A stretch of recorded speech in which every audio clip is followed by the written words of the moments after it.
Di video kali ini saya akan menjelaskan mengenai pembelajaran dari bab kesebangunan dan kongruen ya untuk kelas 9. Nah, di sini kita lihat ada gambar ya, ada gambar diketahui panjang AB 13 cm, EF-nya adalah 5 cm. Oke, ada 4 pertanyaan ya. Yang pertanyaan pertama, buktikan bahwa segitiga AFE kongruen dengan segitiga DFE. Yang kedua, buktikan bahwa segitiga DCB kongruen dengan segitiga DFE. Yang C, hitunglah panjang AC, dan yang D adalah hitunglah panjang AE. Nah, ini jadi kita mau membuktikan ya. Yang untuk pertanyaan A ya, kita mau membuktikan jika segitiga AFE, mana AFE? Nah, ini ya, bisa dilihat AFE. Nah, itu adalah kongruen dengan segitiga DFE. Mana DFE? DFE. Nah, ini kita membuktikan ya kalau kedua segitiga ini dan ini adalah kongruen. Nah, langkah pertama ya, kita tulis yang benar-benar sama ya antara segitiga sini, yang pertama dengan segitiga yang kedua ini, kita tulis yang diketahuinya. Nah, perhatikan di sini. Di situ diketahui panjang AF, ini AF ya. AF sama dengan DF ya. Kenapa AF sama dengan DF? Karena ada tandanya ya, ada tanda garis ini. Jadi kalau misalnya sisi ada tanda garis nih ya, nah ini artinya sama nih. Jadi AF sama dengan DF, diketahui ya, karena memang sudah diketahui di gambar ini. Nah, kemudian mana lagi kira-kira yang pasti sama ya, yang pasti sama? Sudut AFE, mana sudut AFE? Ini ya, AFE. Nah, ini sudut AFE kan siku-siku. Ya, AFE itu siku-siku. Itu sama dengan sudut DFE. DFE. Nah, ini juga siku-siku gitu ya. Karena dua segitiga ini punya sudut siku-siku, nah ini kita bisa tulis sudut AFE sama dengan sudut DFE itu adalah siku-siku. Nah, kemudian mana lagi yang pasti? Yang pasti sudah diketahui ya. Nah, ini kita lihat lagi, EF sama dengan EF. Kita lihat ya, ini segitiga AFE, nih ya, segitiga yang ini punya sisi EF ya. Segitiga yang ini, yang kedua ya, DFE, itu juga punya sisi EF gitu. Nah, sisi EF ini saling berhimpit ya, saling nempel gitu. Nah, makanya kita tulis EF sama dengan EF, keterangannya adalah berhimpit. Dari sini kita bisa buat aksiomanya ya. Kita lihat, berarti segitiga AFE, kita tulis lagi ya, segitiga AFE kongruen dengan segitiga DFE dengan aksioma sisi sudut sisi. Nah, dari mana kok bisa sisi sudut sisi? Perhatikan di sini ya. Nah, ini harus jeli ya, harus jeli. Oke, kita lihat tadi yang dibandingin apa nih. Ambil untuk menarik aksioma ya, itu salah satu segitiga saja yang mewakili. Misalkan nih, saya mau satu segitiga ini ya, yang depan sini ya, AFE ini. Perhatikan, tadi yang dibandingin apa? AF ya. Kemudian sudut AFE, mana AFE? AFE kan berarti yang ini ya, sudutnya ini. Dan EF, mana EF? Nah, ini EF. Nah, karena sudut diapit oleh dua buah sisi ya, maka dibacanya ini kan sisi nih. Sisi berarti si, ini sudut berarti su, kemudian sisi lagi ya. Nah, si gitu. Karena sudutnya diapit oleh dua buah sisi, aksiomanya menjadi sisi sudut sisi. Nah, seperti itu ya, atau si susi. Selesai untuk yang A.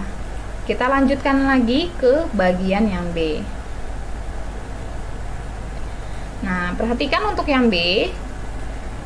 Disuruh membuktikan bahwa segitiga DCB, mana DCB? Nih ya, DCB, bisa dilihat segitiga DCB. Nih ya, ini DCB ya.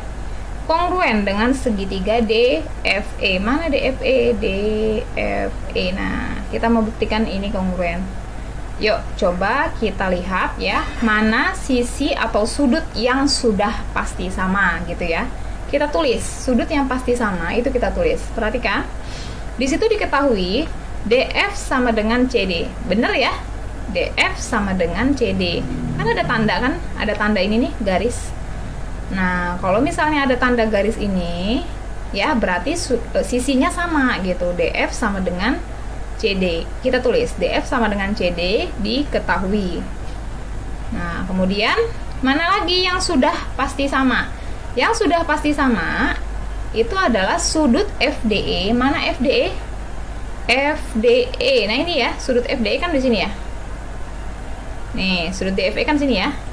Itu sama dengan sudut BDC. Mana BDC? BDC. Nah, sama dengan sudut ini. Kenapa? Karena bertolak belakang ya. Jadi sudut yang bertolak belakang itu besar sudutnya sama ya. Nah, kemudian mana lagi yang diketahui yang sudah pasti sama ya? Yang sudah pasti sama mana lagi? Nah, ternyata DE sama dengan BD. Mana DE? DE kan ini nih. Nih ya, ada garis ini ya, tanda ya. Nah, ini ada tanda garis 2 begini.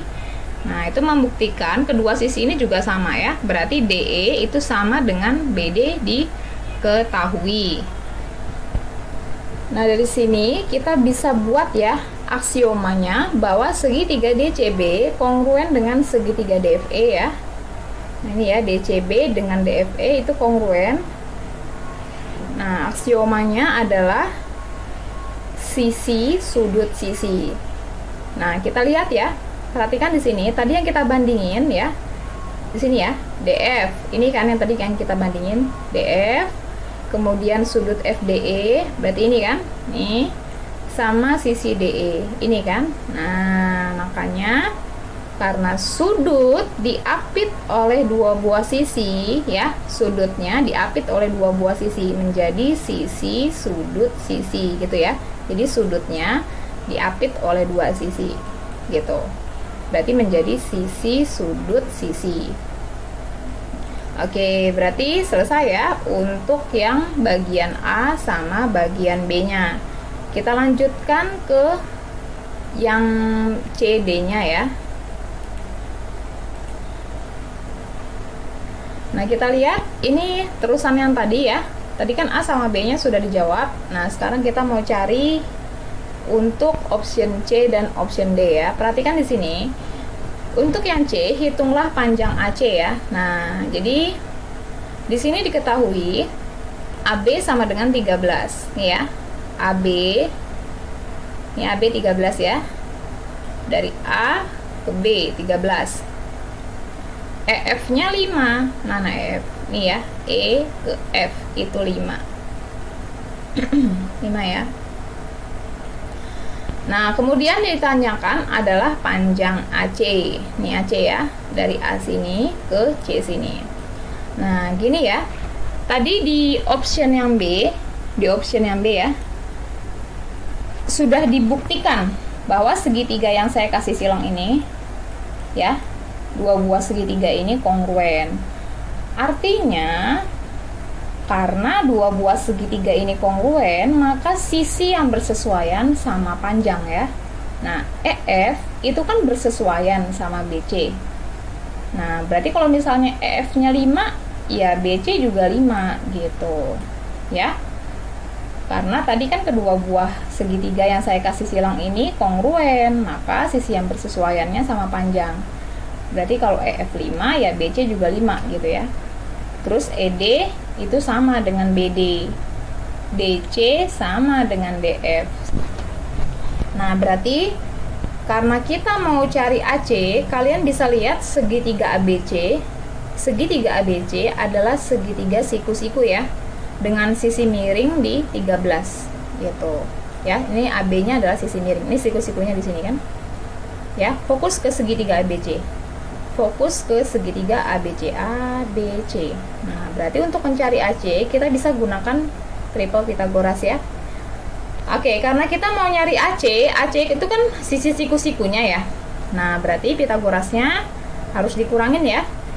13 kuadrat dikurangin sama 5 kuadrat. Jadi yang miringnya di depan ya, 13 kuadrat dikurangin sama 5 kuadrat. Akar dari 13 kuadrat dikurang 5 kuadrat. Oke, kita hitung. 13 kuadrat adalah 169 dan 5 kuadrat adalah 25. Nah, berarti 169 dikurang 25 adalah 144 ya. Akar 144 itu adalah 12. Nah, berarti panjang AC adalah 12 cm.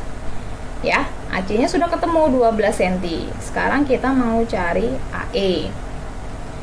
Oke, perhatikan lagi di sini ya. Kita perhatikan. Nah, tadi kan udah didapat nih. AC-nya kan 12, ya. Dari A ke C 12. Nah, ini semua sisinya sama panjang nih. Sebenarnya sih udah ada garisnya tuh. Ya. Ada tanda gininya nih, ada tanda garis 1. Nah, itu berarti sama panjang nih. Yang saya kasih inian tanda. Nah, berarti itu AF itu adalah 12 dibagi 3 ya. Karena kan ada 3 ruas garis nih.